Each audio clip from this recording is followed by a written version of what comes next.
Shalom saudara. Sebagai orang Kristen, perkara mengenai menghakimi atau biasa disebut ngejudge menjadi salah satu hal yang sering dipertanyakan, yaitu apakah menghakimi benar atau salah menurut Alkitab, atau jika benar menurut Alkitab, apakah menghakimi boleh untuk dilakukan?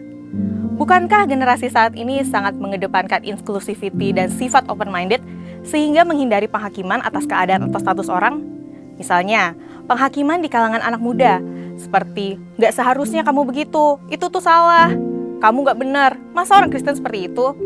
Atau contoh yang marak di channel-channel YouTube terkait saling menjatuhkan dan mengatakan salah atau sesat pada hamba Tuhan atas pengajaran tertentu yang secara denominasi atau aliran gereja berbeda dari dirinya. Dengan kata lain, menyatakan bahwa ajaran mereka yang paling benar dan yang lain salah atau tidak alkitabiah. Pada Voice of Pentecost hari ini, kita akan menjawab pertanyaan besar, bolehkah orang Kristen menghakimi? Pertanyaan di atas muncul sebagai respon dari pengajaran Tuhan Yesus yang dicatat dalam Matius 7 ayat 1-2 tentang larangan menghakimi orang lain dengan ukuran manusia. Apa yang dimaksud Tuhan Yesus dengan menghakimi dalam ayat ini? Kata yang digunakan oleh penulis Injil Matius adalah krino, yang artinya memutuskan secara mental atau yudisial yang termasuk mengadili, mengutuk, menghukum, membalaskan dendam, menjatuhkan hukuman. Albert Barnes memberikan komentar bahwa perintah ini merujuk pada penghakiman yang tidak adil. Sehingga dalam ayat ini, Kristus tidak mengutuk penghakiman yang dilakukan oleh seorang hakim. Karena proses penghakiman seperti itu, jika sesuai dengan keadilan, adalah sah dan perlu. Lalu, apakah alasan Tuhan Yesus mengatakan jangan kamu menghakimi?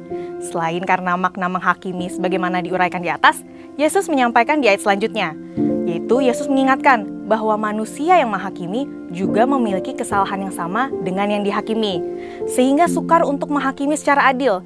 Sejalan dengan itu, Paulus mengingatkan jemaat Korintus bahwa ketika seorang menghakimi orang lain, maka ia sedang menghakimi dirinya sendiri juga. Sebab mereka yang menghakimi melakukan hal-hal yang sama dengan yang dihakimi. Lantas, bagaimana dengan profesi sebagai seorang hakim? Untuk menjawab pertanyaan tersebut, mari kita lihat jabatan hakim-hakim dalam Perjanjian Lama. Dalam perintah yang diterima Musa di Ulangan 16 ayat 18, hakim adalah jabatan yang diberikan melalui penunjukan dan pengangkatan atas legitimasi yang diberikan oleh Tuhan. Sehingga mereka memegang otoritas dan tanggung jawab untuk menghakimi dan harus melakukannya dengan penghakiman yang adil. Tuhan memberikan perintah dan peringatan yang tegas bagi para hakim dalam Ulangan 16 ayat 19-20 untuk tidak memutarbalikkan kebenaran dan menerima suap. Prinsip keadilan ini pun yang juga menjadi rujukan bagi jabatan hakim di masa sekarang ini. Dengan kata lain, tanpa penunjukan dari pemerintah yang ditetapkan Allah sebagai hamba Allah untuk kebaikan kita, tidak mungkin seseorang dapat menyandang jabatan serta memiliki otoritas sebagai seorang hakim. Maka, hakim harus terlebih bertanggung jawab kepada Tuhan yang memberikan kesempatan dan kepercayaan tersebut. Selanjutnya, bagaimana dengan kasus yang terjadi dalam gereja? Bukankah kita memiliki hukum Tuhan yang standarnya lebih tinggi daripada hukum dunia? Bagaimana jika seandainya ada jemaat yang melakukan pelanggaran terhadap hukum dan perintah Tuhan? Paulus dalam 1 Korintus 5 ayat 12 menyatakan bahwa jemaat Korintus juga menghakimi mereka yang tergolong jemaat. Apakah itu artinya kita boleh menghakimi sesama jemaat? Kita perlu mengerti bahwa penghakiman yang dimaksudkan oleh Paulus adalah bentuk pendisiplinan gereja. Paulus menekankan bahwa dosa harus dibenci dan orang yang hidup dalam dosa harus didisiplin. Disiplin yang dijatuhkan semata-mata untuk menjaga kekudusan warga jemaat secara pribadi dan seluruh jemaat. Pada waktu itu, jemaat Korintus berada dalam kondisi memprihatinkan, yaitu ada di antara jemaat yang melakukan perbuatan memalukan, yang bahkan tidak dilakukan oleh orang kafir sekalipun, serta sombong rohani. Jemaat Korintus merasa bangga karena menganggap sikap mereka yang menerima orang-orang yang melakukan percabulan dalam komunitas jemaat adalah suatu kemajuan. Saat ini pun terdapat kecenderungan gereja yang enggan mendisiplin jemaat karena takut kehilangan jemaat atau takut disalahpahami dan dimusuhi. Akibatnya, perbuatan dosa dianggap wajar atau dikompromikan. Orang percaya memang tidak boleh menghakimi satu sama lain, tetapi tugas gereja untuk mendisiplinkan jemaat adalah suatu keharusan untuk menjaga reputasi gereja dan kerohanian jemaat dari kompromi terhadap dosa. pada akhirnya nanti kita akan menjadi hakim bersama Tuhan Yesus. Karena itu, kita tidak boleh saling menyerang dan saling menghakimi orang lain, apalagi dilakukan secara frontal dan terbuka. Misalnya menghakimi di media sosial, seperti hamba Tuhan yang satu menyerang hamba Tuhan yang lain dengan label sesat, melalui penilaian dari sudut pandang doktrin yang berbeda dari yang dikritik, dan menyatakan yang lain salah dan hanya pengajarannya saja yang paling benar. Mari kita bertobat dan tinggalkan hal-hal seperti itu, yang hanya menyebabkan perpecahan dan kebingungan di kalangan jemaat. Karena kebenaran akan dinyatakan pada hari penghakiman Tuhan tiba.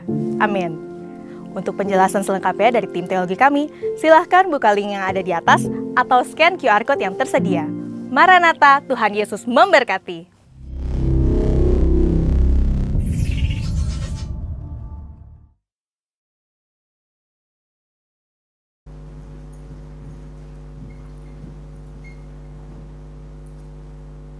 Shalom, saudara dikasih Tuhan, selamat pagi. Shalom. Bagaimana kabarnya pagi hari ini? Luar biasa. Puji Tuhan. Sebelum kita mulai ibadah, mari kita bangkit berdiri untuk mendeklarasikan Mazmur 91. Dalam lindungan Allah, orang yang duduk dalam lindungan yang maha tinggi dan bermalam dalam naungan yang maha kuasa akan berkata kepada Tuhan, tempat perlindunganku dan buku pertahananku, Allahku yang ku percayai. Sungguh dialah yang akan melepaskan engkau dari jerat penangkap burung, dari penyakit sampar yang busuk. Dengan kepaknya ia akan melindungi engkau, di bawah sayapnya engkau akan berlindung. Kesetiaannya ialah perisai dan pagar tembok. Engkau tak usah takut terhadap kedahsyatan malam, terhadap panah yang terbang di waktu siang, terhadap penyakit sampar yang berjalan di dalam gelap, terhadap penyakit menular yang mengamuk di waktu petang. Walau 1000 orang rebah di sisimu dan 10.000 di sebelah kananmu, tetapi itu tidak akan menimpamu. Engkau hanya menontonnya dengan matamu sendiri dan melihat pembalasan terhadap orang-orang fasik. Sebab Tuhan ialah tempat perlindunganmu, yang maha tinggi telah kau buat tempat perteduhanmu. Malapetaka tidak akan menimpa kamu dan tulah tidak akan mendekat kepada kemahmu. Sebab malaikat-malaikatnya akan diperintahkannya kepadamu untuk menjaga engkau di segala jalanmu. Mereka akan menentang engkau di atas tangannya, supaya kakimu jangan terantuk kepada batu. Singa dan ular kedung akan kau langkahi, kau akan menginjak anak singa dan ular naga. Sungguh hatinya melekat kepadaku, maka aku akan meluputkannya. Aku akan membentenginya sebab ia mengenal namaku. Bila ia berseru kepadaku, aku akan menjawab. Aku akan menyertai dia dalam kesesatan. Aku akan meluputkannya dan memuliakannya. Dengan panjang umur akan kukenyangkan dia, dan akan kuperlihatkan kepadanya keselamatan daripadaku. Amin. Haleluya. Berikan tepuk tangan terbaik untuk menyanyikan doa besar. Selamat pagi, shalom semuanya. Shalom. Saya percaya dan damai sejahtera yang Tuhan berikan bagi setiap kita. Amin. Amin. Dia kanan kiri katakan engkau sungguh luar biasa pada hari ini. Engkau sungguh luar biasa. Engkau sungguh luar biasa. Haleluya. Berikan tepuk tangan yang meriah. Mari kita satukan hati di dalam doa. Syakala barata kala basyikila la la la la la la barata kala barata kala syakala barata kala barata kala barata kala syikila la la la la la la barata kala la la la la barata kala barata kala la syakala syakala basyikila. Mari kita sama-sama mengucapkan syukur kepada Tuhan. Syikila la la la la la la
kami Tuhan di bulan April ya Bapa. Dan kami percaya Tuhan di bulan Mei ini Tuhan akan lebih baik Tuhan.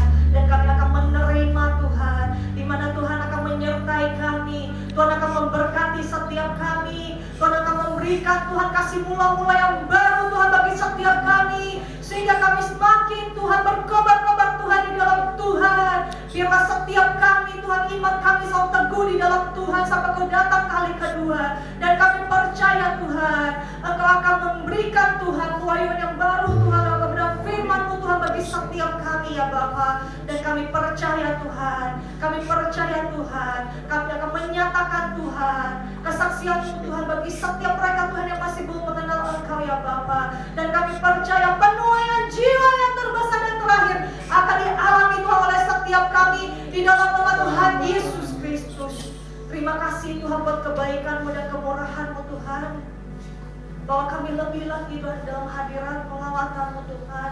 Kami percaya Tuhan yang sakit akan mengalami kesembuhan ya Bapa, yang berbeban berat ya Tuhan, yang mengalami persoalan hidup, kami percaya Tuhan akan menghibur kami, Tuhan akan menolong kami, dan Tuhan akan memberikan jalan keluar bagi setiap kami di dalam nama Tuhan Yesus Kristus.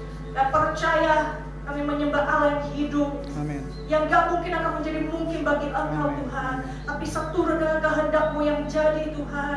Bukan karena kuat dan gagah kuat setiap kami ya Bapa, karena kebaikan-Mu Tuhan, karena kasih-Mu Tuhan, karena kemurahan-Mu Tuhan yang Kau berikan Tuhan bagi setiap kami ya Bapa. Ini Tuhan setiap kami Tuhan, setiap anak-anak-Mu Tuhan datang Tuhan di rumah Tuhan untuk memuji dan menyembah Engkau Tuhan. Dan kami percaya Tuhan tidak ada satupun Tuhan yang Kau lewatkan Tuhan di tempat ini Tuhan.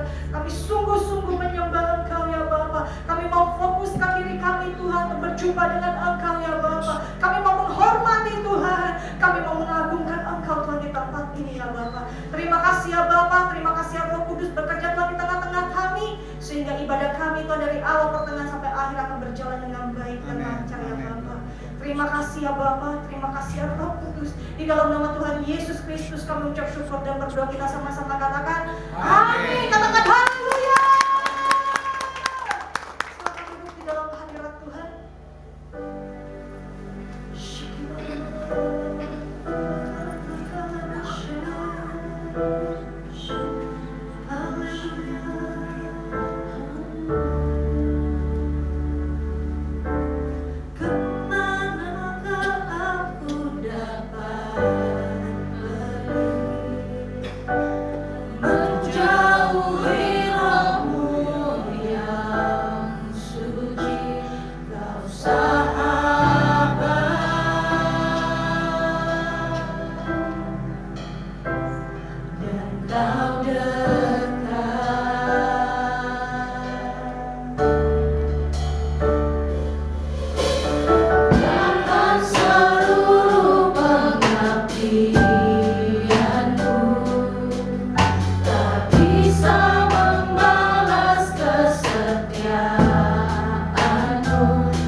mendekatkan diri lebih dan lebih lagi Tuhan kepada Engkau ya Bapa. Mengutamakan Engkau Tuhan di dalam hidup kami ya Bapa. Terima kasih ya Bapa, terima kasih ya Roh Kudus. Berikan lebih lagi Tuhan sukacita, damai sejahtera Tuhan. Sehingga kami bisa merasakan Tuhan kehadiran-Mu Tuhan di tengah-tengah kami ya Bapa. Kami mau melompat Tuhan, kami mau bersorak Tuhan untuk memuliakan Engkau. Kami mau mengagungkan Engkau Tuhan di tempat ini ya Bapa. Terima kasih ya Bapa, kirimkan Tuhan malaikat pemuji penyembah bersama-sama dengan kami. Di dalam nama Tuhan Yesus Kristus, kami mengucap syukur dan berdoa, kita sama-sama katakan amin. Haleluya. Sebelah kanan kiri katakan Engkau sungguh luar biasa. Yes, kita adalah orang-orang yang luar biasa di dalam Tuhan. Amin. Amin. Haleluya. Ayo kita sama-sama tepuk tangan. Yesus, aku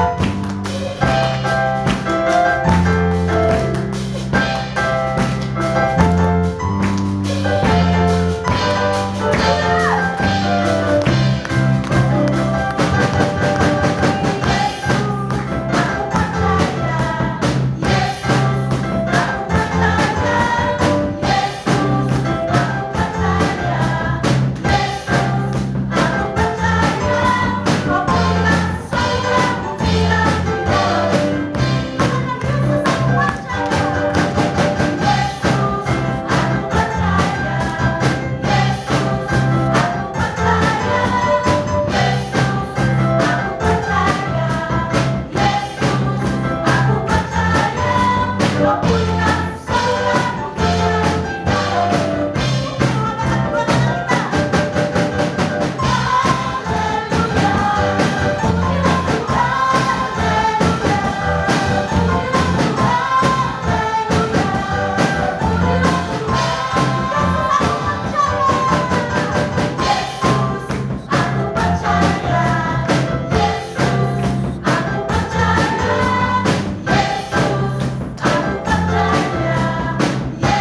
dahsyat di zaman now, melebihi yang terjadi di Azusa Street. 2. Pentakosta ketiga akan mengakibatkan penuaian jiwa yang terbesar dan terakhir sebelum Tuhan Yesus datang kembali. 3. Pentakosta ketiga akan membangkitkan generasi Yeremia, yaitu anak-anak muda yang dipenuhi Roh Kudus, cinta mati-matian kepada Tuhan Yesus, Tidak kompromi terhadap dosa dan akan bergerak untuk memenangkan jiwa. 4. Pentakosta ketiga lahir di Indonesia dan bergerak ke bangsa-bangsa. Gerakan ini dari timur ke barat dan akan kembali ke Yerusalem. 5. Pentakosta ketiga akan memberikan kuasa untuk menyelesaikan amanat agung, dan setelah itu Tuhan Yesus datang kembali. Amin. Amin, haleluya.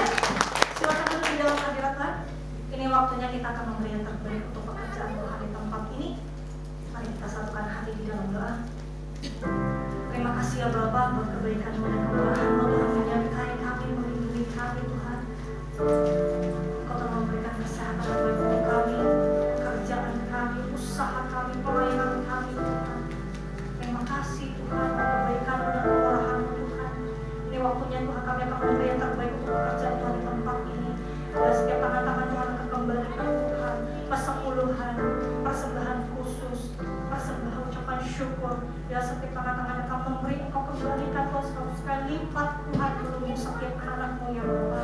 Dan kami mau memberi dengan sukacita berasal daripada Engkau di dalam nama Tuhan Yesus Kristus. Kami mau ucap syukur dan berdoa, kita sama-sama katakan amin. Sama memberi semuanya.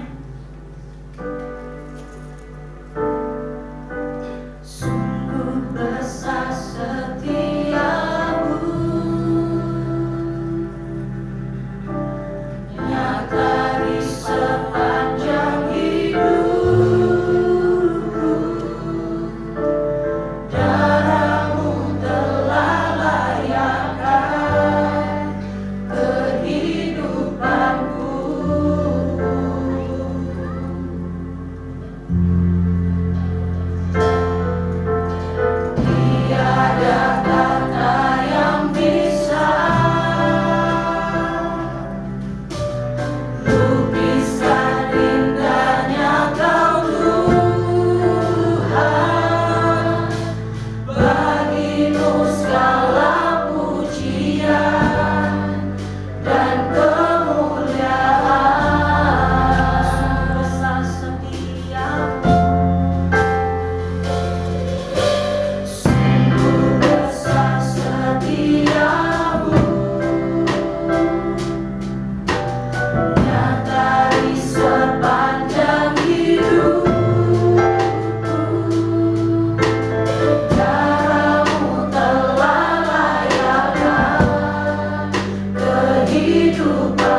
Hidup kami milik Tuhan. Tuhan berotoritas kepada hidup orang percaya. Kami percaya Tuhan Yesus yang kami sembah, Tuhan Yesus yang kami sanjung, Tuhan Yesus yang kami muliakan, Tuhan Yesus yang kami tinggikan adalah Tuhan Yesus yang hidup. Karena Tuhan Yesus yang hidup, maka kami percaya Tuhan Yesus hadir tengah-tengah kami. Urapi kami semua ya Aba dengan Roh Kudus, sehingga tidak ada yang kembali pulang dengan sia-sia. Tapi setiap dari kami mendapat jawaban dari sorga, mendapat berkat dari sorga, mendapat pembaharuan dari sorga. Urapi hamba-Mu secara khusus, agar hanya isi hati Tuhan yang disampaikan. Sembunyikan hamba-Mu di belakang salib, Tuhan. Biarlah salib-Mu yang ditinggikan di tempat ini. Terima kasih Bapak. Berbicaralah. Kami siap berdiam dalam hadirat-Mu untuk mendengarkan isi hati. Segala hormat, pujian, kuasa, kemuliaan, kemasyuran bagi-Mu di dalam nama Tuhan Yesus Kristus. Kami ucap syukur dan doa. Yang siap mendengarkan firman Tuhan sama-sama katakan amin. Silakan duduk Bapak Ibu saudara-saudara sekalian. Shalom. Shalom.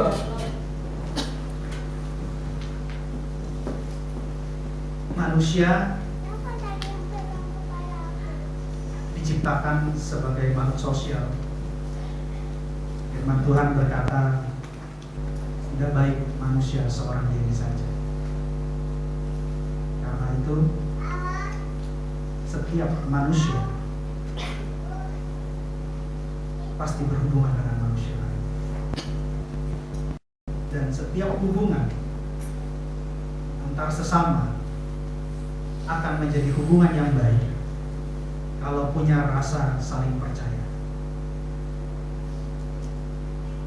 Dan hari ini Roh Kudus akan membukakan satu pengertian yang baru tentang rasa percaya dan pengaruhnya terhadap iman. Karena banyak teolog-teolog yang mendefinisikan dengan definisi yang berbeda. Tetapi puji Tuhan, kita tidak melakukan perdebatan dengan mereka. Seperti VOP bilang, kita tidak menghakimi sesama hamba Tuhan, tetapi kita akan beritakan, bagikan pewahyuan yang diberikan untuk gereja ini. Yang mau katakan yes. Yes. Sekarang kita akan buka ayatnya di Yohanes 20 ayat 24. Yohanes 20 ayat 24. Dari kopnya di situ dikatakan Yesus menampakkan diri kepada Thomas. Demikianlah firman Tuhan.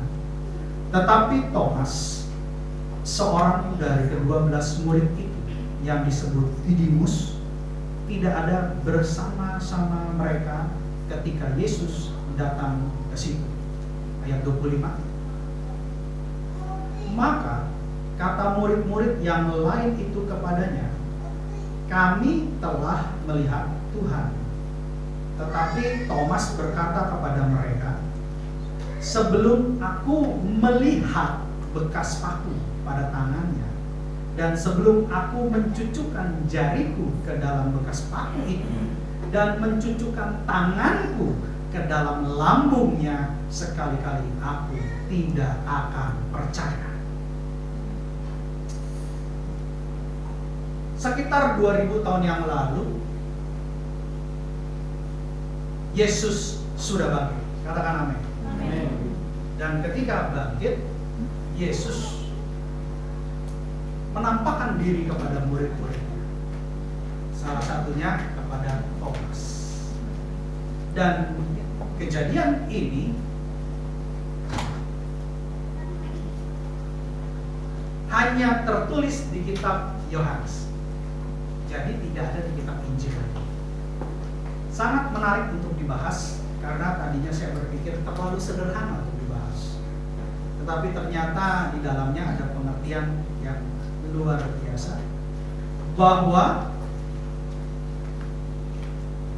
Roh Kudus ingin mengajarkan kepada kita tentang satu pewahyuan baru yang selama ini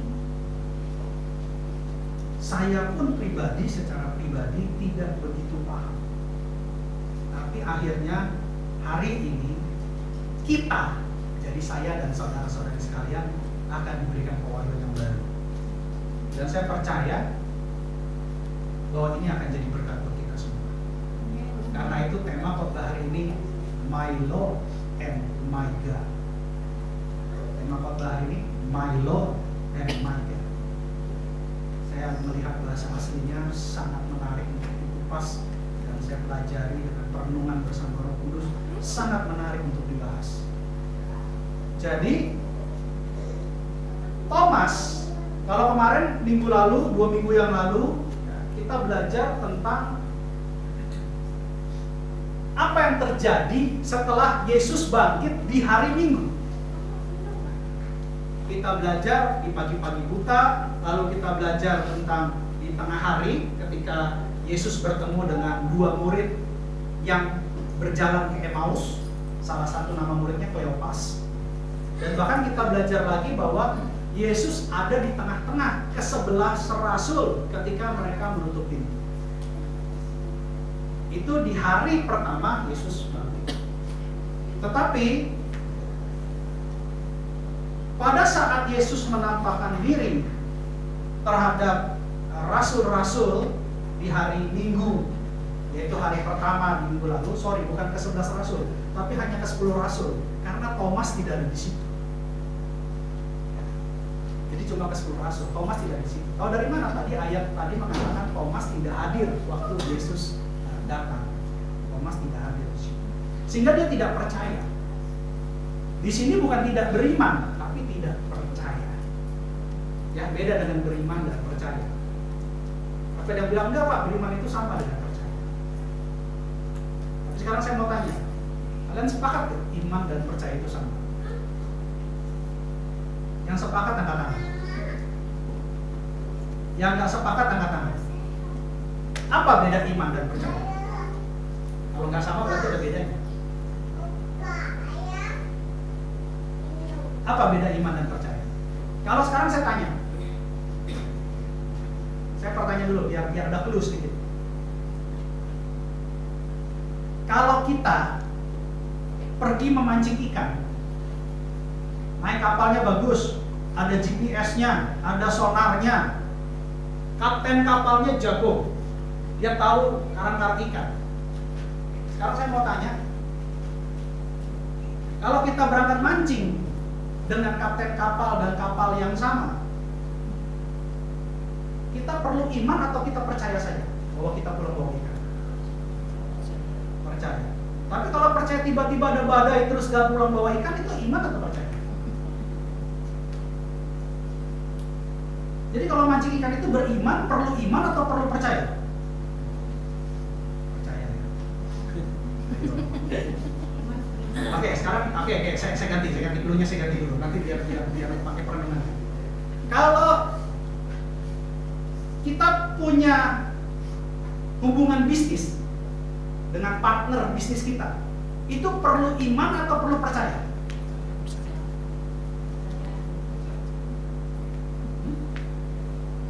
Perlu percaya atau perlu iman? Percaya. Kalau hubungan keluarga perlu iman atau perlu percaya?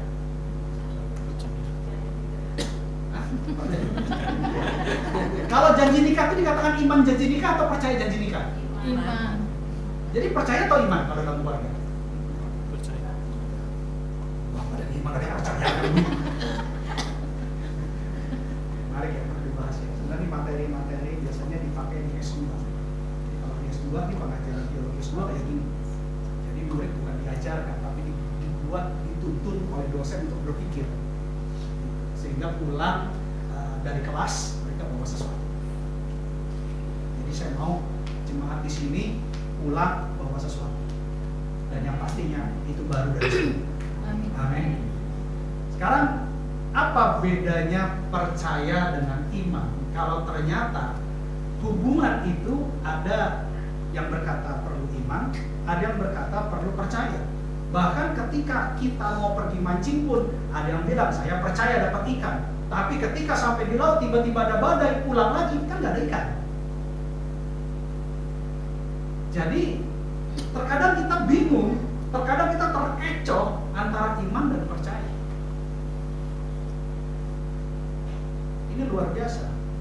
Makanya si Thomas mengatakan, kalau jariku belum mencucukkan ke tangan Yesus dan tanganku belum mencucukkan ke lambung Yesus, aku tidak percaya. Dalam hal ini saya mau tanya, Thomas ini tidak percaya atau tidak beriman? Kalau tidak percaya, apakah dia masih beriman kepada Yesus? Masih. Masih. Jadi kalau dia beriman, kenapa dia tidak percaya? Hah?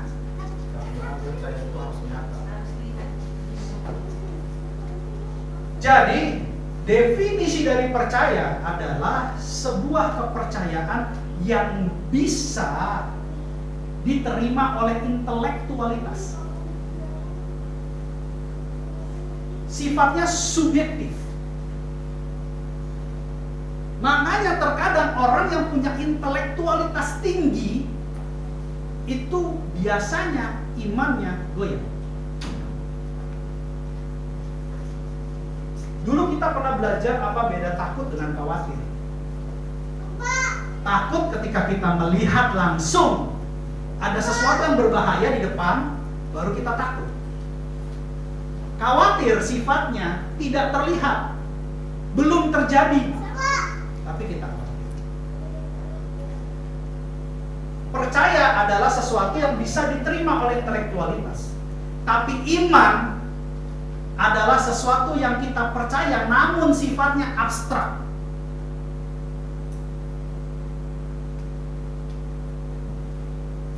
Jadi iman tetap butuh percaya. Tetapi percaya saja tidak akan bisa memulihkan iman. Karena kalau kita berbicara iman, itu berarti sesuatu yang abstrak, yang tidak berbentuk, yang belum terlihat, tapi kita percaya akan terjadi dan diterima di akal pikiran kita. Sekalipun prosesnya sifatnya abstrak. Thomas di sini dia mungkin beriman kepada Yesus. Kenapa saya bilang mungkin? Karena dia tidak percaya. Tetapi yang menariknya di sini, kenapa Thomas tidak percaya? Padahal banyak saksi, banyak murid-murid yang lain bertemu dengan Yesus. Karena dia sudah melihat Yesus disalib dan mati. Pikiran, akal budi. Terkadang ketika kita melihat masalah di depan kita, pikiran kita mulai bekerja, logika kita mulai bekerja. Kalau kita nggak lakukan ini, nanti gimana? Ya kan? Kita dibilang suruh beriman sama Pak Gembala. Tetapi kalau tidak ada tindakan iman, bagaimana?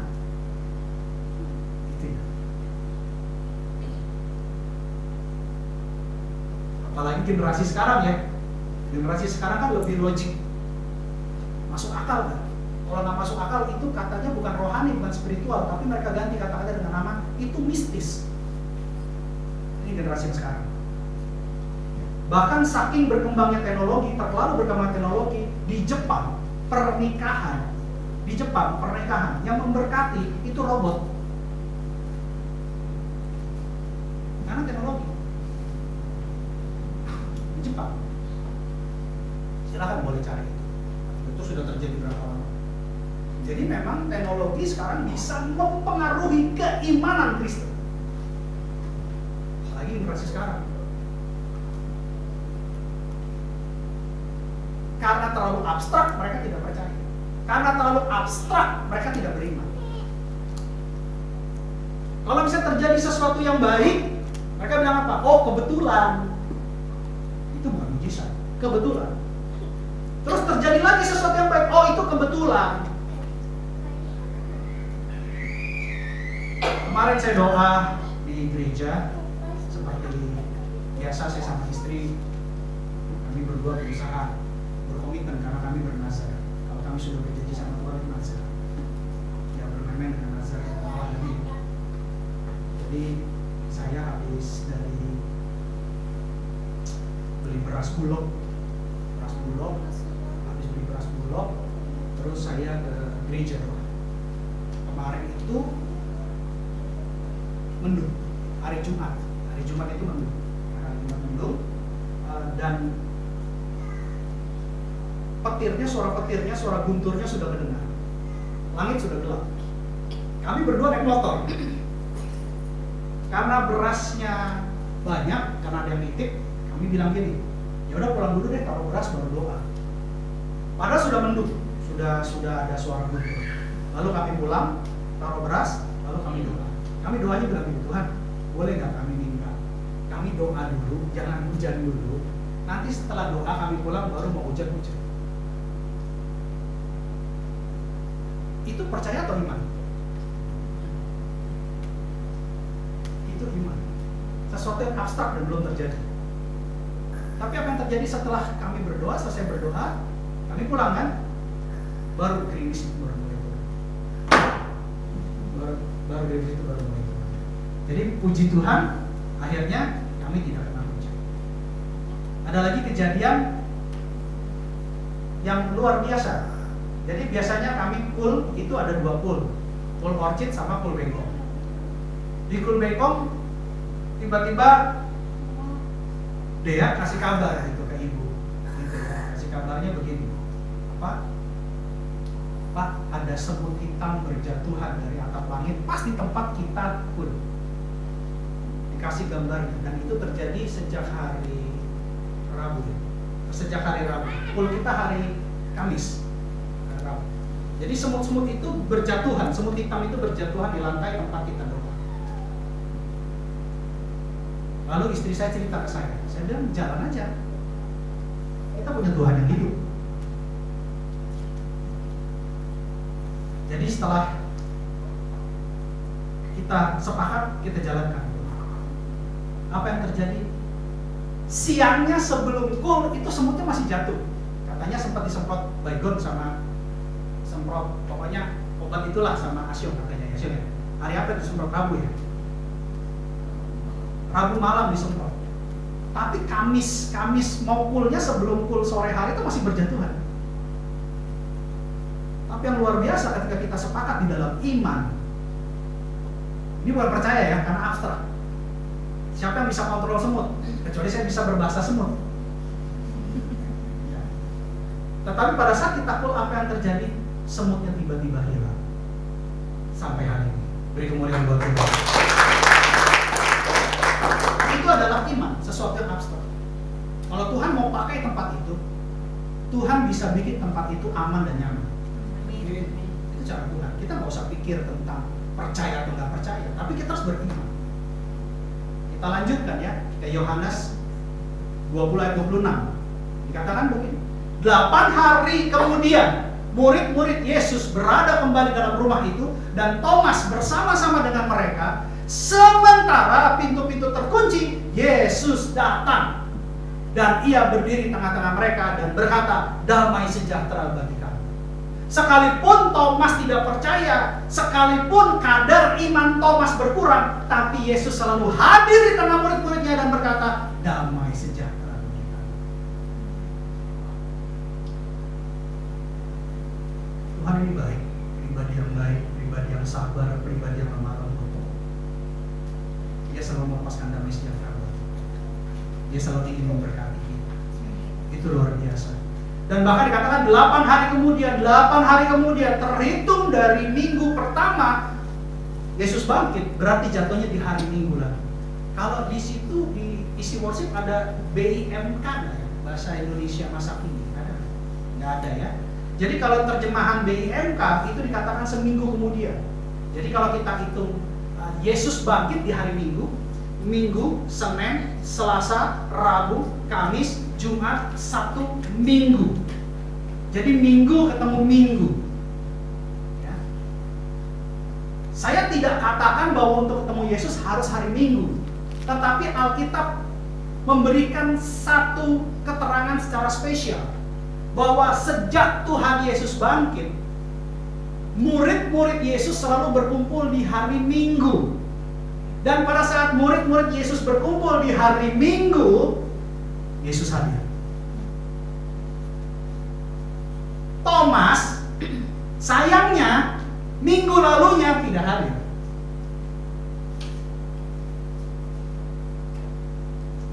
Sehingga ada keraguan-raguan secara intelektualitas. Benar gak sih? Benar gak sih? Tidak percaya. Kita bisa bertemu Yesus kapan saja. Tetapi dikatakan di Alkitab di hari Minggu. Berarti hari Minggu adalah hari spesial. Makanya bahasa Inggrisnya Holy Day. Hari yang suci, hari yang kudus. Bilang kiri kanan, makanya hari Minggu ke gereja. Pada ketawa. Loh ya benar. Ini pewahyuan secara Alkitab ya. Tuhan mau kita hadir, kita bersama-sama dengan murid yang lain, walaupun dalam ketakutan, walaupun pintu-pintu terkunci, tapi Tuhan Yesus hadir. Itu luar biasa. Jadi hari Minggu jangan jalan-jalan ke pantai. Hari Minggu datang ke GBI Partai Permata. Lanjut. Di ayat 27 dikatakan begini. Kemudian ia berkata kepada Thomas, taruhlah jarimu di sini dan lihatlah tanganku, ulurkanlah tanganmu dan cucukkan ke dalam lambungku, dan jangan engkau tidak percaya lagi, melainkan percayalah, bukan berimanlah, tapi percayalah. Melihat baru percaya. Ini adalah bagian dari percaya. Makanya terkadang kita bingung. Kita mau bertanya, kepercayaanmu apa? Atau yang benar keyakinanmu apa? Kalau kita tanya kepercayaanmu apa, berarti sebatas intelektualitas. Tapi kalau kita bertanya sama orang itu keyakinanmu apa, berarti berbicara tentang iman. Karena iman bukan hanya melihat baru percaya, tapi iman yakin dan percaya sekalipun belum melihat. Ada istilah keyakinan, ada istilah kepercayaan. Ini luar biasa. Yesus tidak menghakimi, Yesus tidak marah kepada Thomas, tapi Yesus bilang, taruhlah jarimu di sini, tangan dia, lihatlah tangan. Sampai hari ini Tuhan Yesus walaupun pakai tubuh kemuliaan, tangannya masih berlubang. Itu menandakan bahwa dia bangkit dari maut, dia mengalahkan maut, dan dia mati buat kita. Itu tanda yang luar biasa. Sampai hari ini. Ulurkanlah tanganmu dan cucukkanlah ke dalam lambungmu. Saya percaya Tuhan Yesus lambungnya sampai hari ini masih ada. Dengan tubuh kemuliaan. Untuk menandakan bahwa dia berkorban untuk saya dan saudara-saudara sekalian. Dia tidak menghakimi, tapi dia dengan lemah lembut.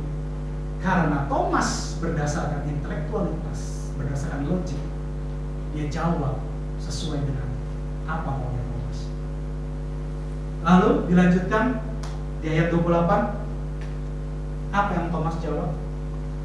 Thomas tidak mencucukkan jarinya, Thomas tidak memasukkan tangannya ke lambungnya, tapi Thomas saat itu juga ketika dia percaya, imannya bertumbuh, dan dia katakan, ya Tuhanku dan Allah, my Lord and my God. Dia katakan itu. Kalau kemarin waktu di Emmaus, mereka mendengar firman, firman itu hidup, firman itu membuat mereka berkobar-kobar, mata mereka terbuka mengenal Yesus.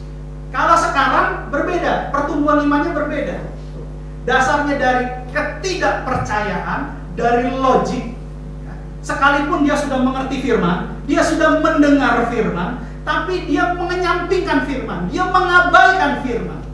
Banyak orang Kristen yang sudah belajar firman, orang yang sudah mengerti firman, bahkan memberitakan firman, tapi mengabaikan firman.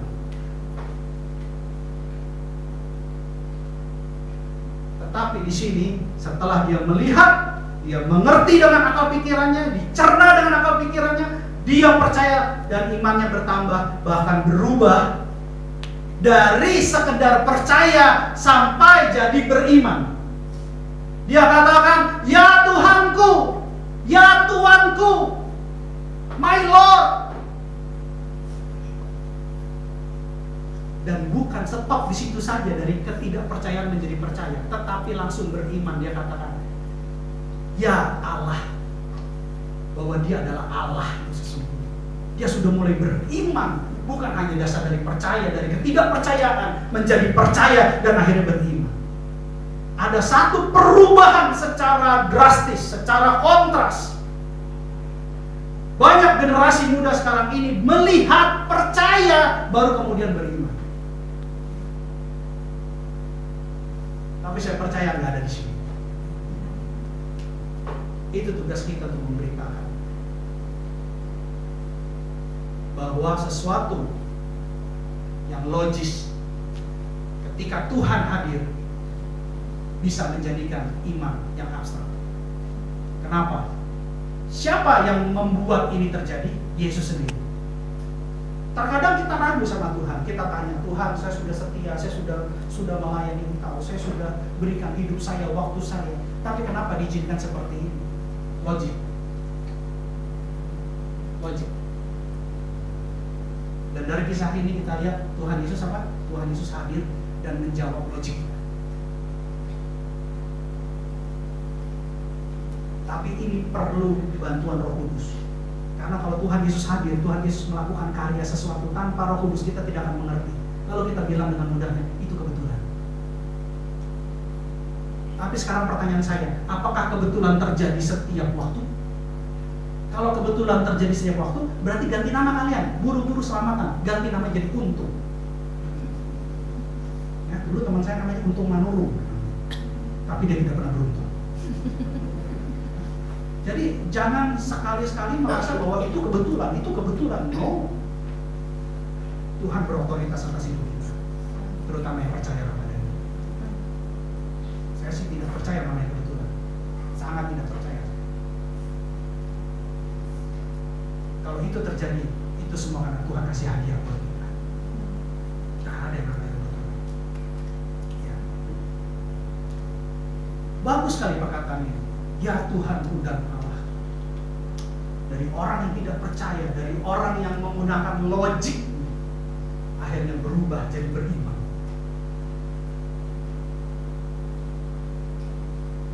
Saya juga bingung, beberapa hari ini saya sedang berpikir bagaimana keimanan Kristen bisa berjalan seiring dengan teknologi yang ada.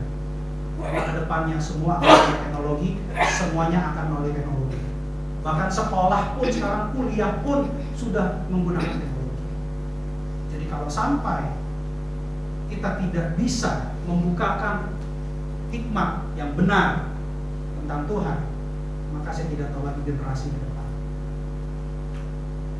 Berdoalah buat generasi ke depan bahwa Kekristenan tetap ada dan bisa menjadi fondasi hidup walaupun teknologi berkembang. Ayat selanjutnya katakan begini. Kata Yesus kepadanya, "Karena engkau telah melihat aku, maka engkau percaya." Lalu Tuhan lanjutkan begini, "Berbahagialah," katakan berbahagialah, "mereka yang tidak melihat namun percaya." Ini ada dua kandungan di sini, ada dua kondisi di sini. Karena engkau telah melihat aku, maka engkau percaya. Tadi yang disebut definisi percaya. Berbahagialah mereka yang tidak melihat namun percaya. Ini definisi untuk orang beriman. Jadi Tuhan Yesus mau mengatakan, karena engkau melihat mujizat, engkau mengalami mujizat, maka engkau percaya. Tapi Tuhan bilang ini, berbahagialah engkau yang tidak melihat Yesus, walaupun saat ini Yesus di surga, tapi engkau percaya. Berbahagialah engkau yang beriman. Kenapa? Karena kita nggak bisa ketemu Yesus. Saya yakin kalau Yesus masih ada di dunia, semua nggak bakal pergi ke Yerusalem, tapi perginya ke rumah Yesus. Tapi Yesus sekarang sudah ada di surga. Jadi supaya kita bisa merasakan kehadirannya, supaya bisa kita yakin bahwa Yesus yang kita sembah hidup, kita harus beriman. Berbahagialah orang yang tidak melihat, namun percaya. Kita harus beriman. Dan iman ini perlu kenapa? Orang-orang yang sudah melihat Yesus hidup, sudah menulis ini. Dan mereka percaya. Bahkan si Thomas yang tidak percaya, Thomas akhirnya percaya. Kalau murid-murid yang sudah melihat percaya dan yang tidak percaya sudah percaya, apalagi kita harus percaya. Katakan amin. Jadi itulah iman. Ketika kita memiliki iman, Tuhan Yesus bilang apa? Kita bisa memindahkan gunung. Itu terjadi Bapak Ibu. Itu bukan perkataan kiasan. Itu terjadi. Jadi kalau Bapak Ibu nanti punya kesempatan untuk ke Mesir, Bapak Ibu akan ketemu namanya gereja Santo Petrus. Yang disebut dengan istilah dikenal biasanya disebut gereja sampah. Kenapa begitu? Bukan gereja yang sampah, tapi memang lingkungan penduduk di Mesir yang Kristen, mereka kebanyakan kayak orang Madura, jual besi-besi bekas, jual barang-barang bekas gitu. Karena mereka diusir dari kota. Karena kaum Kristen di Mesir itu minoritas. Yang menyebarkan Mesir pertama kali Markus.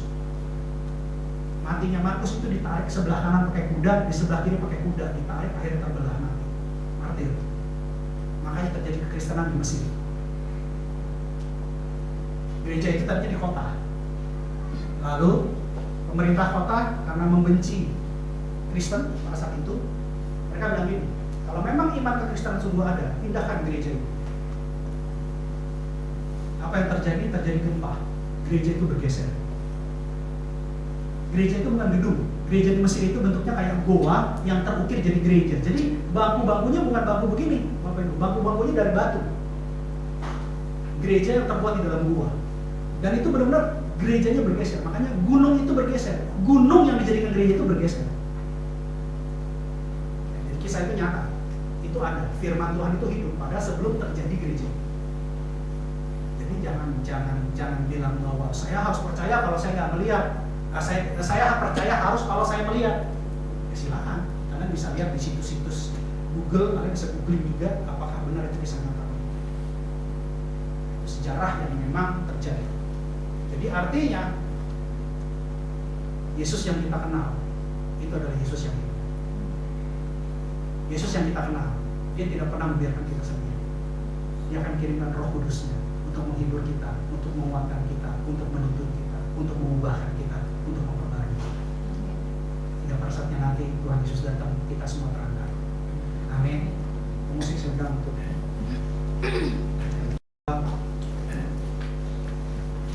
Thomas yang tidak percaya akhirnya mengatakan, ya Tuhanku, ya Allah.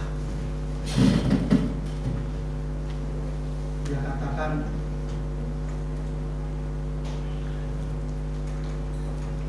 Hokurios, Kai, Hoteos, yang mengatakan dalam bahasa Ibrani Adonai dan Yod Allah. Perubahan paradigma yang tadinya berpikir secara logis, akhirnya menjadi iman yang percaya tentang sesuatu yang abstrak. Ayat terakhir 1 Yohanes 1 ayat 1 dikatakan begini. 1 Yohanes 1 ayat 1. Demikianlah firman Tuhan. Apa yang telah ada sejak semula, yang telah kami dengar, yang telah kami lihat dengan mata kami, yang telah kami saksikan, dan yang telah kami raba dengan tangan kami, tentang firman hidup, itulah yang kami tuliskan kepada kamu. Yesus adalah firman yang menjadi daging, dan firman itu hidup. Kalau dia hidup, berarti dia bisa bersama kita dimanapun, di kapanpun. Artinya, ketika kita melakukan firman, maka percayalah, firman yang kita lakukan itu akan memberi sesuatu yang nyata buat kita. Amin. Karena firman itu hidup. Amin. Jadi mulai hari ini, mulai saat ini, jangan hanya percaya karena melihat, Tapi yakinlah dan percaya bahwa firman yang sudah disaksikan oleh para murid-muridnya itu adalah firman yang hidup. Amin. Tuhan Yesus memberkati. Beri kemuliaan buat Tuhan. Bapak Ibu sama-sama berdiri, kita nyanyikan satu lagu.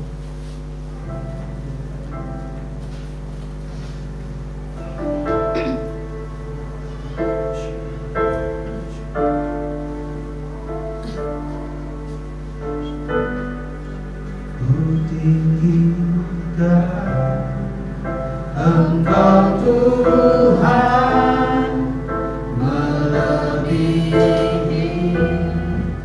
segalanya, lebih dalam ku menyembah dalam roh dan kebenaran. Ku tinggikan Engkau Tuhan melebihi segalanya, lebih dalam ku menyembah dalam roh dan kebenaran.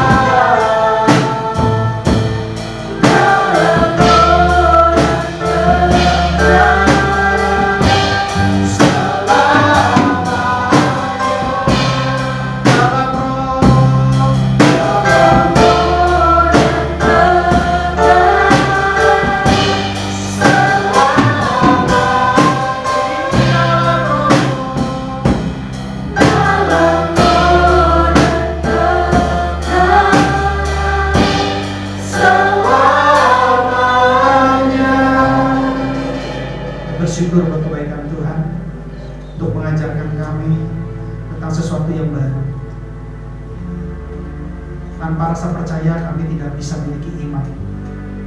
Tetapi iman itu melebihi rasa percaya. Iman adalah rasa kepercayaan tentang sesuatu yang abstrak. Dan untuk mengerti tentang iman, untuk bertumbuh dengan iman, kami perlu Roh Kudus. Roh Kudus urapi anak-anak. Roh Kudus tuntun anak-anak. Roh Kudus kuatkan anak-anak. Roh Kudus mampukan anak-anak untuk mengerti tentang firman yang hidup. Karena ketika kami melakukan firman, maka firman yang hidup mampu mengubahkan kekalahan menjadi kemenangan. Firman yang hidup mampu mengubah kutuk jadi berkat. Firman yang hidup mampu mengubah kegagalan jadi keberhasilan. Roh Kudus, berotoritaslah dan beracaralah dalam hidup kami di lepas pribadi, sehingga kami semua tidak sama lagi, tapi kami semua berjalan bersama firman yang hidup di dalam nama Tuhan Yesus. Terima kasih Bapa yang baik. Terima kasih Tuhan Yesus. Terima kasih Roh Kudus buat segala kebaikan. Kami percaya firman akan tumbuh di ruang tanah hati kami, berakar dengan kuat, bertumbuh dengan tinggi, dan bahkan berbuah lebat dan manis. Bapa berkati hidup kami, agar hidup kami berdampak, hidup kami menjadi saksi, hidup kami memuliakan Tuhan. Terima kasih Bapa, terima kasih Tuhan Yesus, terima kasih Tuhan Yesus. Segala hormat, pujian, kuasa, kemuliaan, kemasyuran bagimu dalam nama Tuhan Yesus Kristus yang ucap syukur dan doa. Haleluya. Amin. Kita akan lanjut masuk ke perjamuan kudus. Perjamuan kudus diperuntukkan untuk orang-orang percaya dan anak-anak yang berusia 12 tahun. Perjamuan kudus adalah perjamuan Tuhan Yesus sendiri. Karena setiap kali kita masuk perjamuan kudus, kita akan diingatkan dengan ayat ini. Setiap kali kita masuk dalam perjamuan kudus, kamu makan roti ini dan minum cawan ini, kamu memberitakan kematian Tuhan Yesus sampai Ia datang. Melalui perjamuan kudus, kita dipersatukan dengan tubuh dan darah Yesus.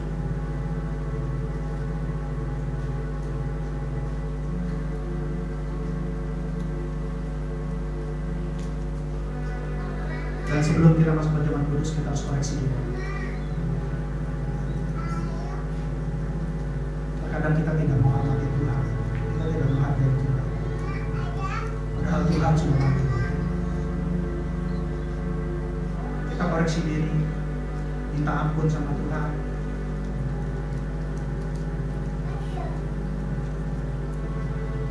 Karena ada ayat tertulis demikian. Jadi barang siapa dengan cara yang tidak layak makan roti atau minum cawan Tuhan, ia berdosa terhadap tubuh dan darah Tuhan. Karena itu hendaklah tiap-tiap orang menguji dirinya sendiri. Dan baru sesudah itu ia makan roti dan minum dari cawan. Masing-masing dudukkan kepala. Kalau ada yang Roh Kudus ingatkan, segala sesuatu yang tidak baik yang kita lakukan, yang tidak benar, kita minta ampun sama Tuhan. Karena perjamuan kudus adalah perjamuan Tuhan Yesus yang ingin memberkati kita, bersihkan ruang hati kita. Biarlah berkat yang terbaik kita boleh terima dari Tuhan sendiri. Minta ampun sama Tuhan, minta ampun sama Tuhan.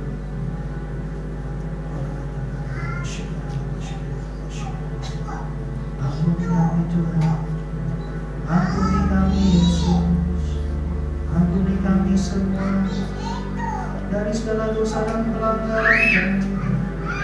Ampuni kami Tuhan. Ya Rabba Syakara ya Rabba Syakira Rabba Syakira. Haleluya.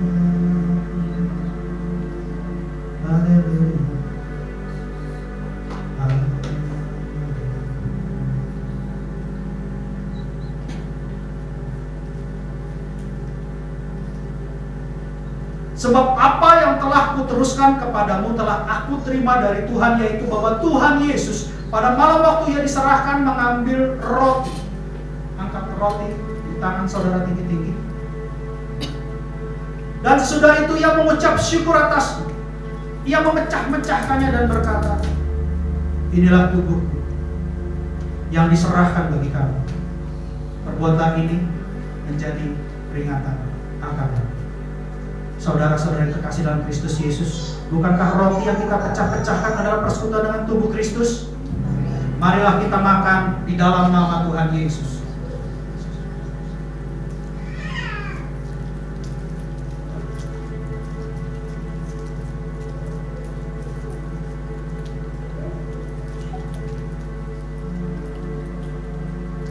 Angkat cawan di tangan saudara tinggi-tinggi.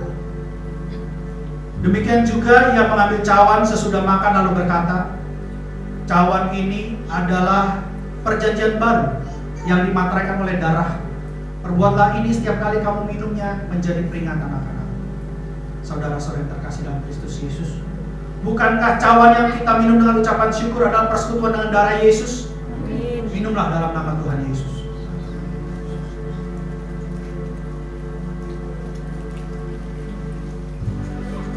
Mari kita mengucap syukur jangan yang dia.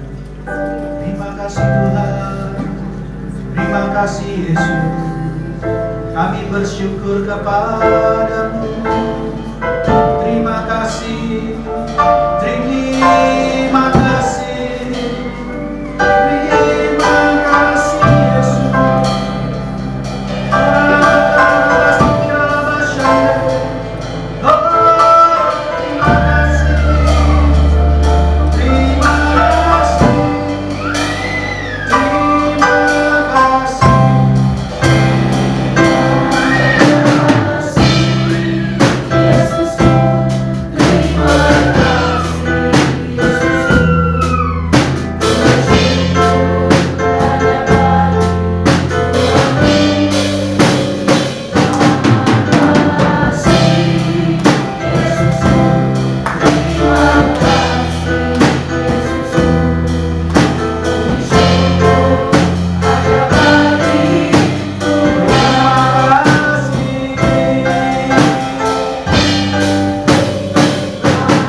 semuanya sembuh.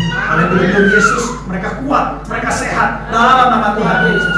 Kami percaya Tuhan, berkat perjamuan kudus akan mengalir pada kami pribadi lepas pribadi di dalam nama Tuhan Yesus. Terima kasih Bapak, terima kasih. Mari kita buka kedua tangan kita dan pintu hati kita selebar-lebarnya di hadapan Tuhan. Kekasih Kristus, sama seperti Engkau membuka kedua tanganmu dan pintu hatimu di hadapan Tuhan, pintu surga terbuka di hadapan. Pulanglah dan bawalah berkat kesehatan, berkat kelepasan, berkat kemenangan, berkat keberhasilan, berkat keberuntungan, berkat pengudusan, berkat keselamatan, berkat Abraham, Ishak dan Yakub, bahkan shalom dari Allah Bapa kita di surga melalui Tuhan kita Yesus Kristus dan persekutuan yang manis bersama dengan Roh Kudus mulai saat ini sampai Tuhan Yesus menjemput kita di awan-awan yang permai. Sebagai orang percaya yang sudah menerima berkat Tuhan, sama-sama katakan amin.